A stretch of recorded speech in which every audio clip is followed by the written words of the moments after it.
지금 이 글을 보시는 분들 중에 몸 어딘가가 2주 이상 계속 가렵다면 절대 이 영상을 끄지 마세요. 제가 오늘 들려드릴 이야기가 여러분의 생명을 구할 수도 있습니다. 저는 27년간 원인 불명의 피부 증상을 연구해온 박사입니다. 제목부터 강하게 시작해서 놀라셨을 수도 있습니다. 하지만 과장이 아닙니다. 실제로 제 환자분들 중에는 가려움이라는 작은 증상 덕분에 큰 병을 조기에 발견한 분들이 많거든요. 반대로 그저 피부 문제겠거니 하고 넘기다가 돌이킬 수 없는 상황까지 간 경우도 봤습니다. 여러분께 질문 하나 드리겠습니다. 지금 몸 어딘가가 가렵습니까? 그 가려움이 2주 이상 계속되고 있습니까? 보습제를 발라도 연고를 발라도 나아지지 않습니까? 특히 한 곳만 집중적으로 가렵습니까? 만약 4개 질문 중 3개 이상의 예라고 답하셨다면 이 영상을 반드시 끝까지 보셔야 합니다. 27년 전 제가 이 분야에 처음 발을 들였을 때만 해도 가려움과 내과 질환의 연관성에 대한 연구가 많지 않았습니다. 하지만 시간이 흐르면서 데이터가 쌓였고 패턴이 보이기 시작했습니다. 특정 부위의 지속적인 가려움이 특정 질환과 연결된다는 사실을 발견한 겁니다. 두피가 계속 가렵다면 혈액 질환을 의심해 봐야 합니다. 등 한가운데가 가렵다면 췌장이나 담낭을 체크해야 하고요. 항문 주변이 가렵다면 대장을 살펴봐야 합니다. 종아리가 한쪽만 가렵다면 림프계를 확인해야 하고요. 가슴 주변이 가렵다면 유방 검사가 필요할 수 있습니다. 이건 협박이 아닙니다. 경고입니다. 아니, 오히려 희망의 메시지입니다. 왜냐하면 우리 몸은 문제가 생기면 반드시 신호를 보내거든요. 그 신호를 알아채기만 하면은 조기에 대응할 수 있습니다. 조기 발견은 곧 완치 가능성을 의미하고요. 오늘 제가 들려드릴 5가지 이야기는 모두 실제 케이스입니다. 이 이야기들을 듣고 나면 여러분은 절대로 작은 가려움도 무시하지 못하실 겁니다. 그리고 그게 바로 제가 원하는 겁니다. 여러분, 지금 어느 부위가 가려우신가요? 댓글로 알려주세요. 제가 이 이야기를 시작하게 된 건 74세 최명희님의 한마디 때문이었습니다.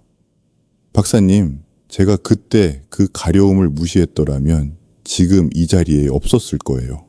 최명희님은 3년 전 목 뒤쪽이 계속 가려워서 피부과를 찾으셨다가 림프종을 발견하셨습니다.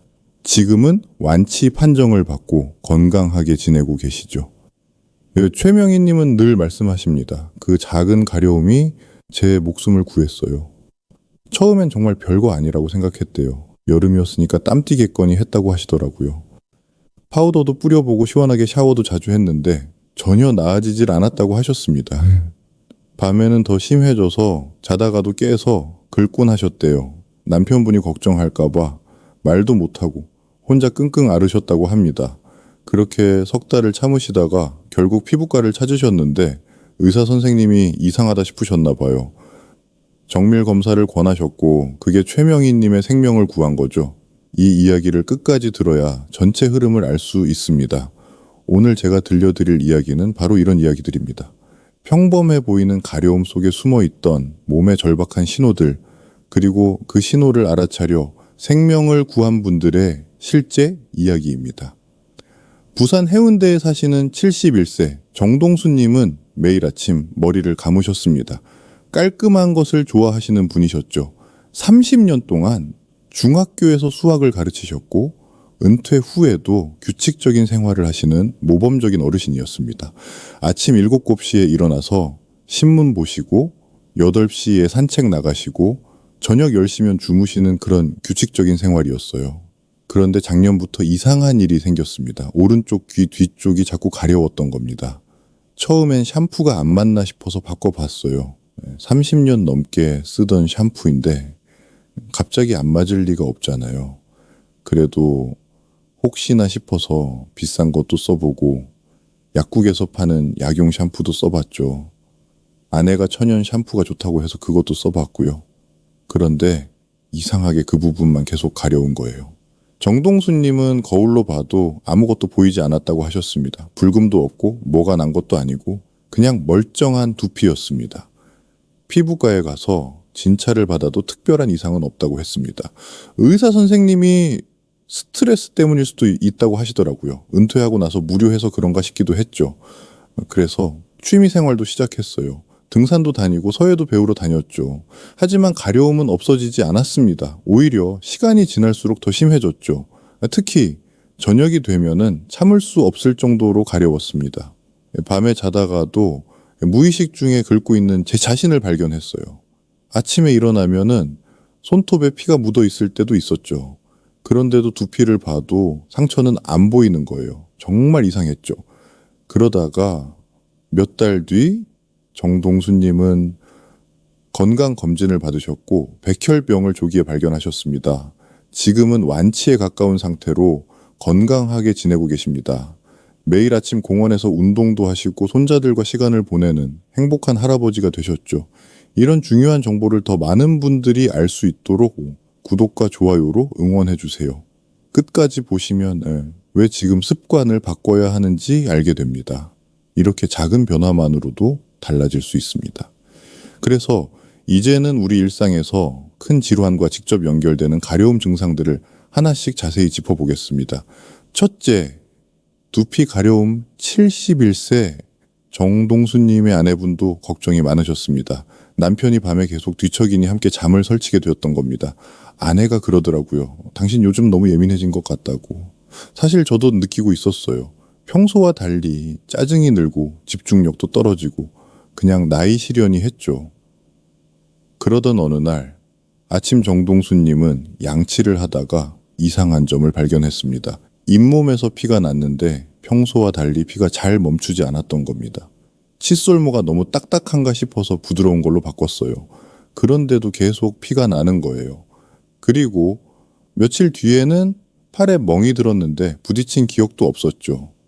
정동수님의 아내는 이상하다며 병원에 가보자고 했습니다. 하지만 정동수님은 대수롭지 않게 여겼습니다. 나이 들면은 혈관이 약해져서 그런 거라고 생각했어요. 비타민이 부족한가 싶어서 영양제도 챙겨 먹었죠. 그런데 어느 날 아침 정동수님은 일어나자마자 심한 어지러움을 느꼈습니다. 그리고 코피가 났는데 역시 쉽게 멈추지 않았습니다. 그제야 겁이 난 정동수님은 병원을 찾았습니다. 동네 내과에 갔더니 의사 선생님이 혈액 검사를 해보자고 하시더라고요. 별일 아닐 거라고 생각했는데 검사 결과가 나왔을 때 의사 선생님의 표정이 심상치 않았습니다. 백혈구 수치가 정상보다 훨씬 높았던 겁니다. 의사 선생님은 즉시 큰 병원으로 가서 정밀 검사를 받아보라고 했습니다. 대학 병원에 가서 골수 검사까지 했어요. 일주일 뒤에 결과가 나왔는데 만성 골수성 백혈병이라고 하더라고요. 정동수님은 그 순간을 아직도 생생히 기억한다고 하셨습니다. 하늘이 무너지는 것 같았어요. 백혈병이라니.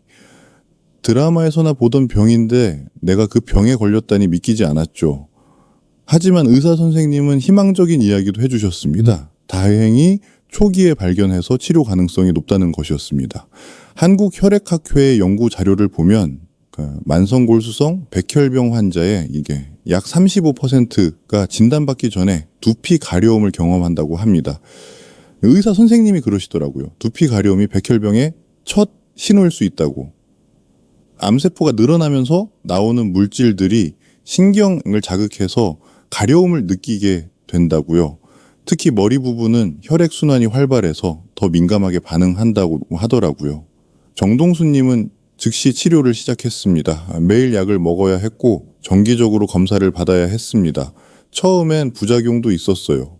구토도 하고 온몸이 아프기도 했죠. 하지만 가족들이 응원해줘서 견딜 수 있었어요. 치료를 시작한 지 석 달쯤 지났을 때 놀라운 일이 일어났습니다. 그토록 괴롭히던 두피 가려움이 사라진 것입니다. 어느 날 문득 깨달았어요.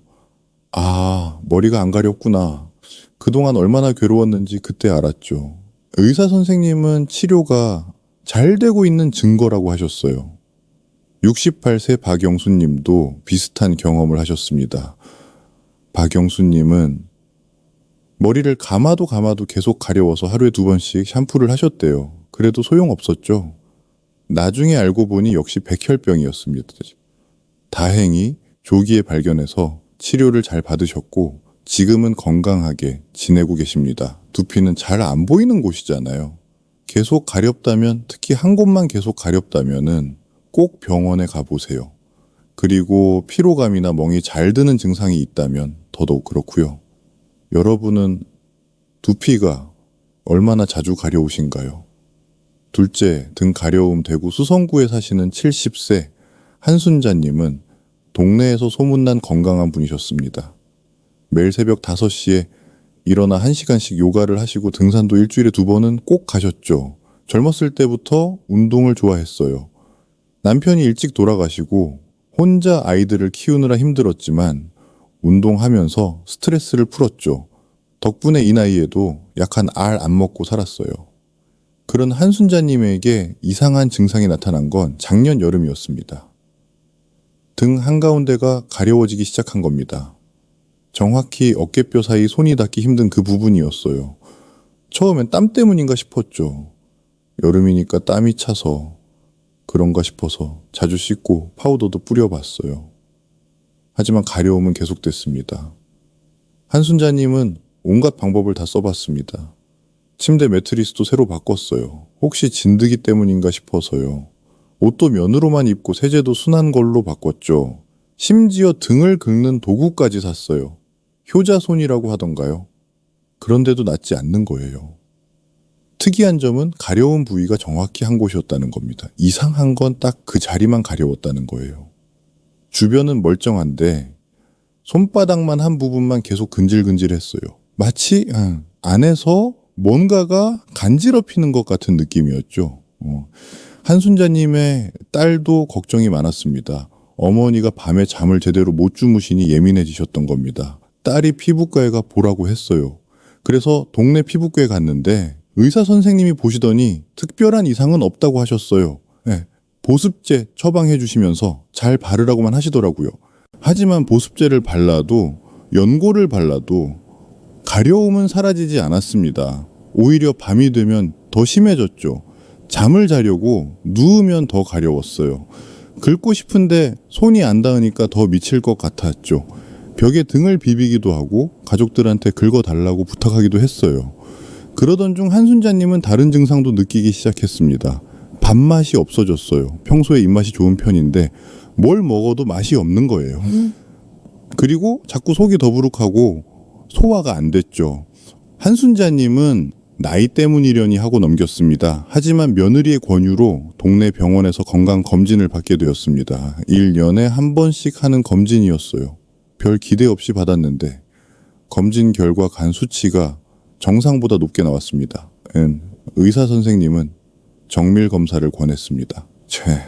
처음엔 술도 안 마시는데 간이 왜 나쁘나 싶었어요. 의사 선생님이 복부 초음파를 해보자고 하셔서 했죠. 초음파 검사 결과는 충격적이었습니다. 췌장 머리 부분에 작은 혹이 발견된 것입니다. 의사 선생님이 CT를 찍어 봐야겠다고 하셨어요. 그때부터 불안했죠. 췌장이라니. 들어보기만 해도 무서운 장기잖아요. 정밀 검사 결과 췌장 머리 부분에 2cm 정도의 종양이 있었습니다. 다행히 다른 곳으로 전이는 되지 않은 상태였습니다. 대한췌담도학회 연구 자료에 따르면은 췌장에 문제가 생기면 담즙이 제대로 배출되지 않는데요. 그게 혈액으로 들어가서 등 쪽 신경을 자극한다고요. 그래서 등이 가려웠던 거라고. 한순자님은 믿기지 않았습니다. 등이 가려운 게 췌장 때문이라니 등하고 췌장이 무슨 상관인가 싶었죠. 그런데 의사 선생님이 그림을 그려가며 설명해 주시니까 이해가 되더라고요. 우리 몸은 다 연결되어 있구나 싶었어요.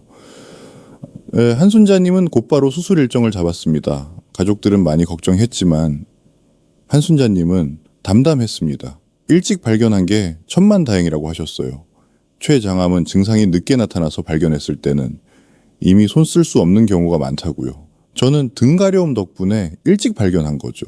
수술은 성공적이었습니다. 종양을 깨끗이 제거했고 다행히 전이도 없었습니다. 수술하고 나서 신기한 일이 일어났어요. 그렇게 괴롭히던 등 가려움이 싹 사라진 거예요. 정말 신기했죠. 66세 조명자님도 비슷한 경험을 하셨습니다. 조명자님은 등이 가려워서 효자손으로 매일 긁으시다가 결국 병원을 찾으셨고 담낭 문제를 조기에 발견하셨습니다. 지금은 건강하게 지내고 계시죠.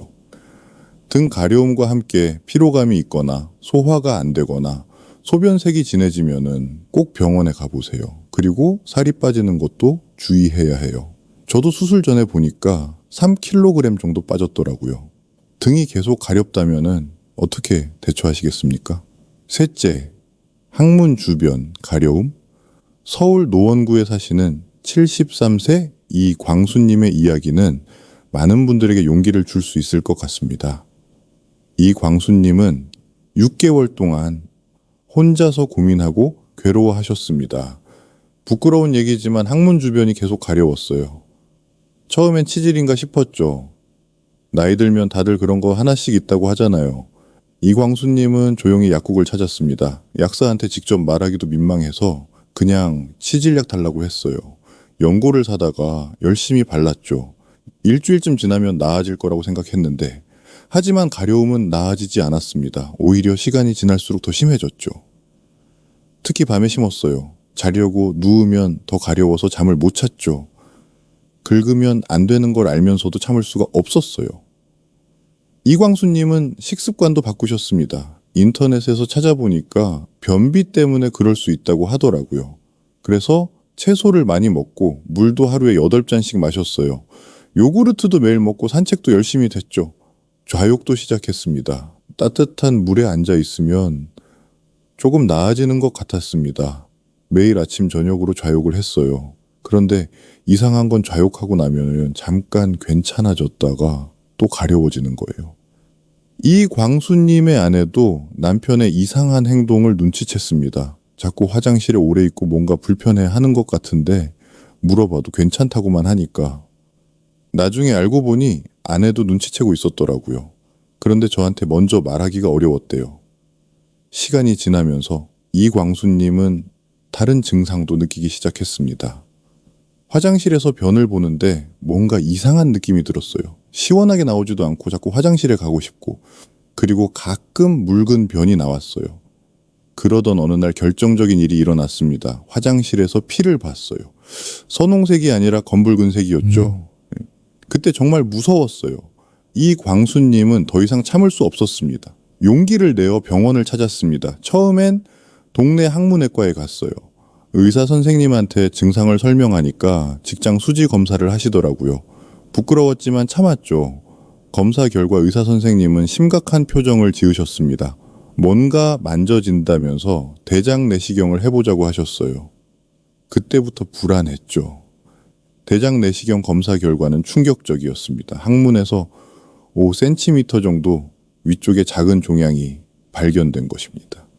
의사 선생님이 조직 검사를 해봐야 정확히 알 수 있다고 하셨어요. 일주일 뒤에 결과가 나왔는데 초기 대장암이었습니다. 이광수님은 하늘이 무너지는 것 같았다고 합니다. 암이라는 말을 듣는 순간 머릿속이 하얘졌어요. 내가 암이라니 믿기지 않았죠. 하지만 의사 선생님은 희망적인 말씀도 해주셨습니다. 대한대장학문학회 연구 자료를 보면은 직장암 초기 환자의 약 40%가 항문 주변 가려움을 경험한다고 합니다. 다행히 아주 초기에 발견해서 수술로 완전히 제거할 수 있다고 하셨어요. 만약 몇 달만 더 늦었다면은 한감 치료도 해야 하고 인공 항문을 만들어야 할 수도 있었다고. 이광수님은 즉시 수술을 받았습니다. 수술은 성공적이었고 종양을 완전히 제거했습니다. 수술 후에 그렇게 괴롭히던 가려움이 사라졌어요. 정말 신기했죠. 의사 선생님 설명으로는 종양이 신경을 자극해서 가려움을 느꼈던 거라고 하더라고요. 회복 과정은 쉽지 않았습니다. 하지만 이광수님은 긍정적인 마음으로 이겨냈습니다. 처음엔 불편했어요. 하지만은 인공 항문을 만들지 않아도 되어서 정말 다행이었죠. 의사 선생님이 운동을 하라고 해서 매일 걸었어요. 지금 이광수님은 완전히 회복하셔서 건강하게 지내고 계십니다. 정기적으로 검사도 받고 재발 없이 잘 지내고 계시죠. 돌이켜보면은 정말 아찔해요. 부끄러워서 계속 참았다면 어떻게 됐을까 생각하기도 싫어요. 70세 강민호 님도 비슷한 증상으로 고민하시다가 용기를 내어 병원을 찾으셨고 치질이 아니라 초기 대장암을 발견하셨습니다. 지금은 건강하게 지내고 계시고요. 항문이나 생식기 주변이 계속 가렵다면, 특히 한쪽 부분만 계속 가렵다면 망설이지 말고 병원에 가세요. 의사들은 매일 보는 일이니 전혀 부끄러워할 필요 없어요. 그리고 변에 피가 섞여 나오거나 변 보는 습관이 바뀌면 더욱 빨리 가야 해요. 이런 증상을 겪고 계신 분이 주변에 계신가요? 넷째, 종아리 가려움. 인천 부평에 사시는 72세 윤태호님은 동네에서 알아주는 건강한 어르신이었습니다. 매일 저녁 1시간씩 공원을 산책하시고 주말에는 등산도 다니셨죠. 평생 우체국에서 일했어요. 걸어 다니는 게 일이었죠. 그래서인지 다리는 자신 있었어요.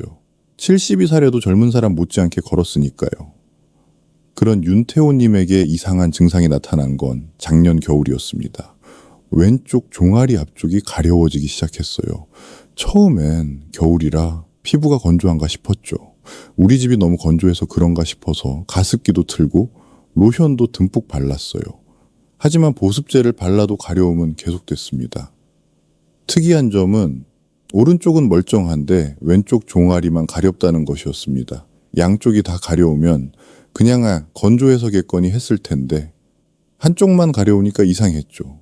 그것도 정확히 종아리 앞쪽 정강이뼈 옆부분만 계속 가려웠어요. 윤태호님의 아내도 남편이 자꾸 다리를 긁는 것을 보고 걱정했습니다. 아내가 피부과에 가 보라고 했어요. 그래서 동네 피부과에 갔더니 의사 선생님이 보시고는 특별한 이상은 없다고 하셨어요. 보습제랑 가려움 약을 처방해 주셨죠. 하지만은 약을 발라도 가려움은 나아지지 않았습니다. 오히려 시간이 지날수록 더 심해졌습니다. 특히 밤에 자려고 누우면 더 가려웠어요. 긁어도 시원하지 않고 마치 피부 깊은 곳에서 올라오는 가려움 같았죠.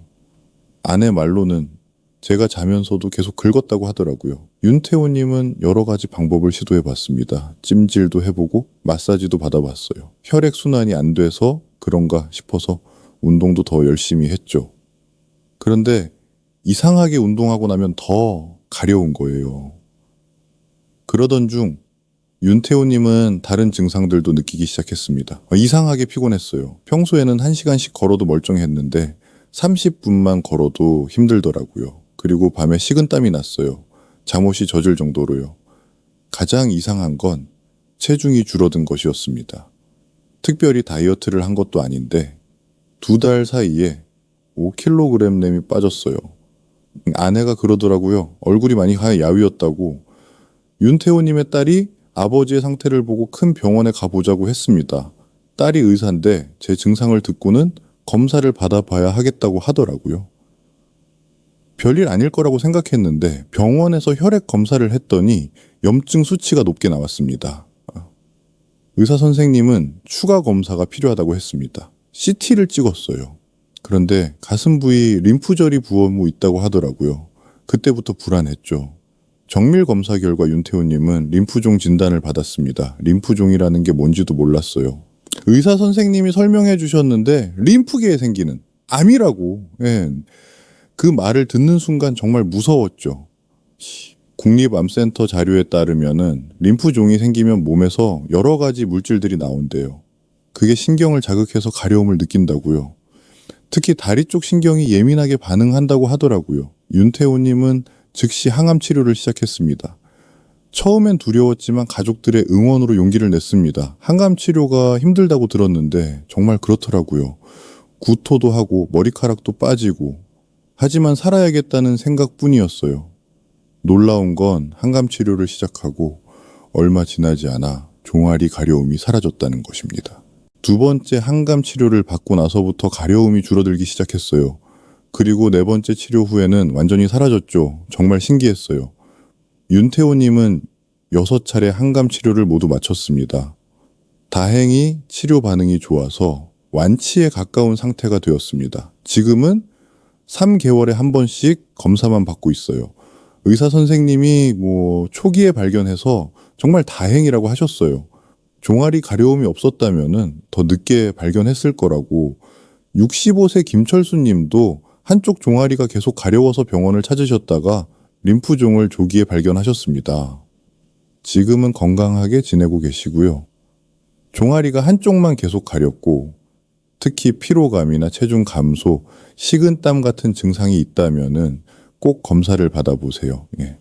림프종은 초기에 발견하면 충분히 치료할 수 있는 병이에요. 여러분은 이런 증상을 경험해 보신 적 있으신가요? 다섯째, 가슴 주변 가려움 광주 북구에 사시는 69세 서미용님은 세 자녀를 훌륭하게 키워낸 자랑스러운 어머니이십니다. 평생 가족을 위해 헌신하시며 살아오셨죠. 젊었을 때는 미싱 일을 했어요. 아이들 학비 벌려고 밤낮 없이 일했죠. 그래도 아이들이 잘 자라줘서 행복했어요. 서미용님은 건강관리도 철저히 하셨습니다. 매년 건강검진도 받고 유방암 검사도 빠짐없이 받으셨죠. 어머니가 유방암으로 돌아가셔서 더 신경 썼어요. 매년 유방 촬영도 하고 자가 검진도 했죠. 그런데 작년 가을 서미용님은 이상한 증상을 느끼기 시작했습니다. 오른쪽 가슴 아래쪽이 가려웠던 것입니다. 처음엔 브래지어 와이어가 닿는 부분이라 그런가 싶었어요. 오래 입어서 와이어가 튀어나왔나 싶어서 확인해봤는데 멀쩡했죠. 서미용님은 브래지어를 새로 샀습니다. 와이어가 없는 편한 것으로 골랐죠. 와이어 없는 걸로 바꿔 입었는데도 계속 가려웠어요.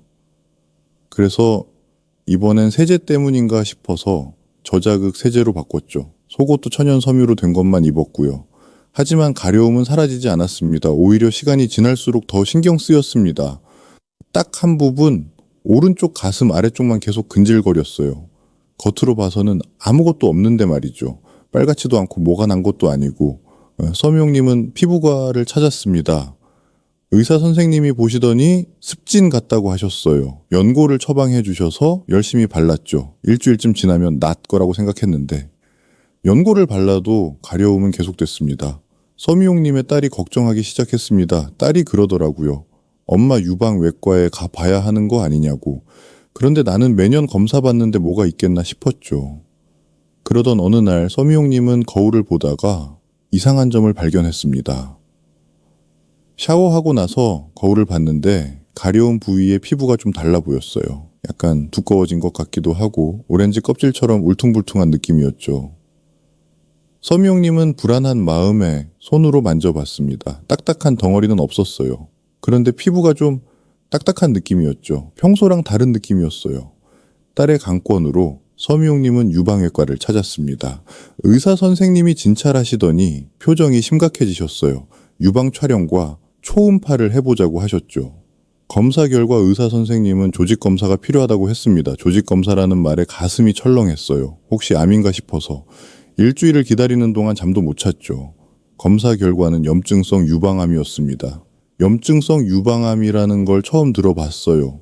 의사 선생님이 설명해 주셨는데 일반 유방암과 달리 덩어리가 만져지지 않는 경우가 많다고, 대신 피부로 먼저 증상이 나타난다고 하더라고요.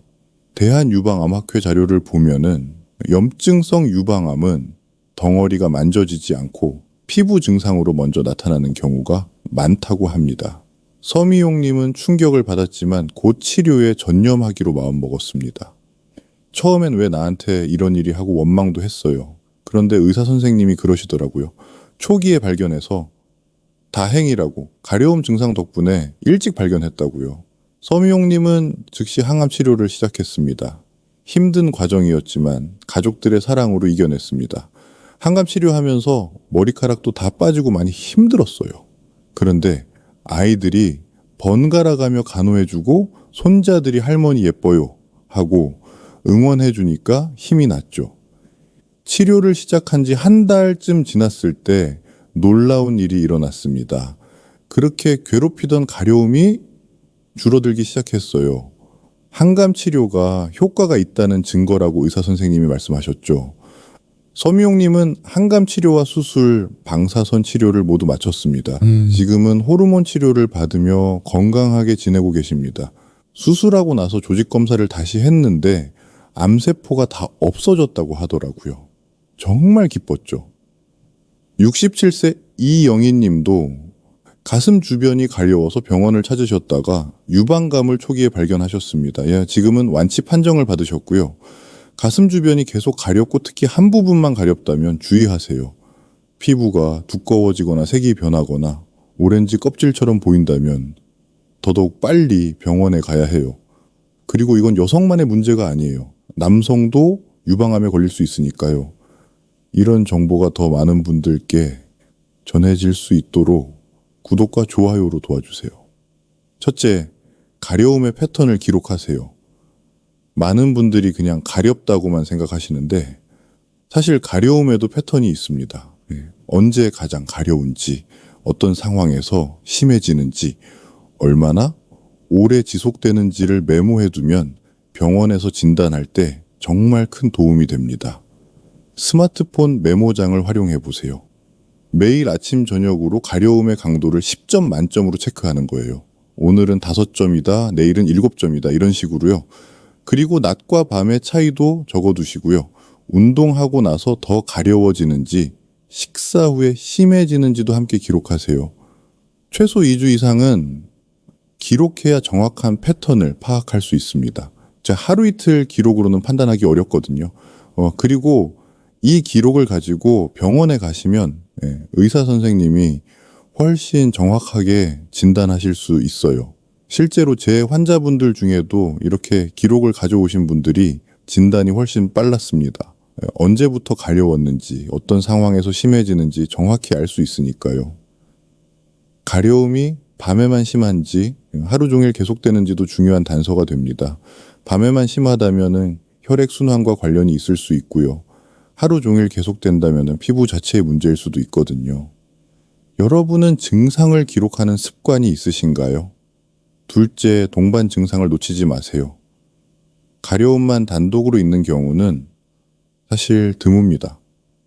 대부분 다른 증상들이 함께 나타나죠. 그런데 많은 분들이 이 연관성을 못 느끼세요.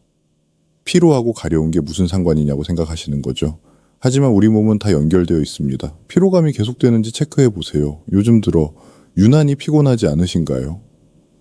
예전 같으면 1시간씩 걸어도 괜찮았는데 지금은 30분만 걸어도 힘든가요? 이런 변화들을 주의 깊게 관찰하셔야 합니다. 체중 변화도 중요합니다. 특별히 다이어트를 한 것도 아닌데 살이 빠지고 있다면 주의하셔야 해요. 한 달에 2에서 3kg 이상 빠진다면은 반드시 검사를 받아보셔야 합니다. 반대로 갑자기 살이 찌는 것도 호르몬 이상일 수 있으니 주의하세요. 식욕은 어떠신가요? 평소에 잘 먹던 분이 갑자기 입맛이 없어졌다면 이것도 신호일 수 있어요. 소화가 잘 안 되고 속이 더부룩한 것도 마찬가지고요. 수면 패턴도 살펴보세요. 밤에 잘 주무시나요? 자다가 자주 깨시나요? 식은땀 때문에 잠옷을 갈아입은 적은 없으신가요? 이런 증상들이 가려움과 함께 있다면은 단순한 피부 문제가 아닐 가능성이 높습니다. 이런 증상들을 체크리스트로 만들어 보세요. 가려움, 피로감, 체중 변화, 식욕 변화, 수면 변화 이렇게 5가지만 체크해도 됩니다. 이 중에서 3가지 이상이 2주 넘게 계속된다면 반드시 병원을 찾으셔야 합니다.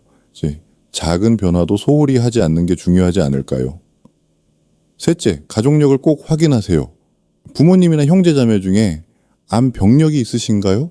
있다면 더욱 주의하셔야 합니다. 유전적 요인이 분명히 있거든요. 특히 대장암, 유방암, 췌장암은 가족력과 연관이 깊은 것으로 알려져 있습니다. 명절이나 가족 모임 때 한번 물어보세요. 부모님은 어떤 병을 앓으셨는지, 형제자매들은 건강한지 이런 정보를 정리해 두시면은 나중에 진료받을 때 정말 도움이 됩니다. 예를 들어 어머니가 유방암을 앓으셨다면 딸도 유방암 발생 위험이 2배 이상 높아진다고 합니다. 아버지가 대장암이셨다면 자녀들도 대장 내시경을 더 자주 받아야 하고요. 가족력이 있다고 해서 무조건 병에 걸리는 건 아닙니다. 하지만 더 자주 검진을 받아야 한다는 뜻이에요. 일반인은 50세부터 대장 내시경을 하라고 하지만 가족력이 있으면은 40대 중반부터 시작하는 게 좋습니다. 제 환자분들 중에도 가족력 때문에 일찍 검진을 받으셨다가 조기에 발견한 케이스가 많습니다. 어머니가 유방암이셨던 분이 40대 초반에 유방 촬영을 했다가 초기암을 발견하셨어요. 지금은 완치하시고 건강하게 지내고 계시죠. 가족의 건강 이력 알고 계신가요? 넷째, 생활 습관을 점검하세요. 가려움이 생활 습관 때문일 수도 있습니다. 샤워를 너무 뜨거운 물로 좀 하시나요? 때를 너무 세게 미시나요? 보습을 소홀히 하시나요? 이런 습관들이 피부를 건조하게 만들어서 가려울 수 있어요. 샤워 온도부터 낮춰보세요. 미지근한 물로 하시고 시간도 10분 이내로 줄이세요. 너무 오래 씻으면 피부의 유분이 다 빠져나가거든요.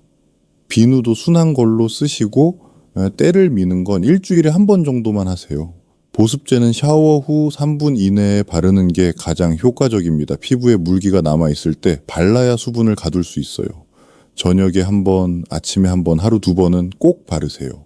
물도 충분히 마시셔야 합니다. 하루에 1.5리터에서 2리터 정도는 드세요. 커피나 녹차 말고 맹물로요. 물을 충분히 마시면 피부도 촉촉해지고 혈액순환도 좋아집니다. 실내 습도도 중요합니다. 특히 겨울철에는 난방 때문에 공기가 건조해지잖아요. 가습기를 틀어서 습도를 50% 정도로 유지하세요. 너무 높으면 곰팡이가 생길 수 있으니 50에서 60%가 적당합니다. 이런 노력을 2주 정도 했는데도 가려움이 계속되면 피부 문제가 아닐 가능성이 높습니다. 더 이상 혼자 해결하려 하지 말고 병원을 찾으세요. 지금 생활 습관 중 바꿔야 할 게 있으신가요? 5째, 정기검진을 절대 놓치지 마세요. 가려움 증상이 있든 없든 정기검진은 꼭 받아야 합니다. 특히 50세 이상이라면은 매년은 종합검진을 받는 게 좋습니다. 건강보험공단에서 2년에 한 번씩 무료로 건강검진을 해주잖아요. 그거 꼭 받으세요. 대장 내시경도 중요합니다. 50세가 넘으면 5년에 한 번은 꼭 받으셔야 해요. 용종이 발견되면 바로 제거할 수 있고요. 용종을 제거하면 대장암으로 진행되는 걸 막을 수 있습니다. 위 내시경도 마찬가지예요. 2년에 한 번은 받으시는 게 좋습니다. 헬리코박터균 검사도 함께 하시고요. 헬리코박터균이 있으면 위염이나 위궤양, 심하면 위암까지 유발할 수 있거든요. 여성분들은 유방 촬영도 정기적으로 받으셔야 합니다. 40세 이상이면 이제 2년에 한 번, 가족력이 있으면은 매년 받으세요. 자가 검진도 한 달에 한 번씩 하시고요. 매년 같은 달에 검진을 받는 습관을 들이세요. 생일달이나 결혼기념일 달로 정해두면 잊지 않고 챙길 수 있어요. 검진 결과는 파일로 보관해서 변화 추이를 확인하시고요. 검진에서 이상이 없다고 나왔어도 증상이 계속되면 다시 검사를 받아야 합니다. 검진 시점과 증상 발생 시점이 다르면은 결과도 달라질 수 있거든요. 예를 들어 1월에 검진 받았는데 6월부터 증상이 생겼다면은 다시 검사 받아야 하는 거죠. 이제 마지막으로 오늘 내용을 정리해 드리겠습니다. 지금까지 5분의 이야기를 들려드렸습니다.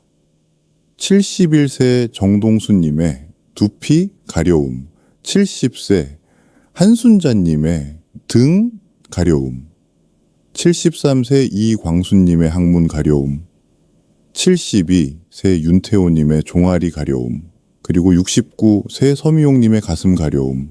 각기 다른 부위 다른 증상이었지만 모두 같은 메시지를 전하고 있습니다. 우리 몸은 늘 우리와 대화하려고 한다는 것을요. 이 5분의 공통점이 무엇인지 아시겠습니까?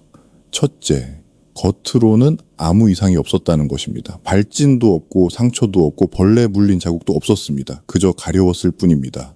둘째, 같은 부위만 계속 가려웠다는 것입니다. 여기저기 옮겨 다니는 가려움이 아니라 한 곳에 고정된 가려움이었습니다.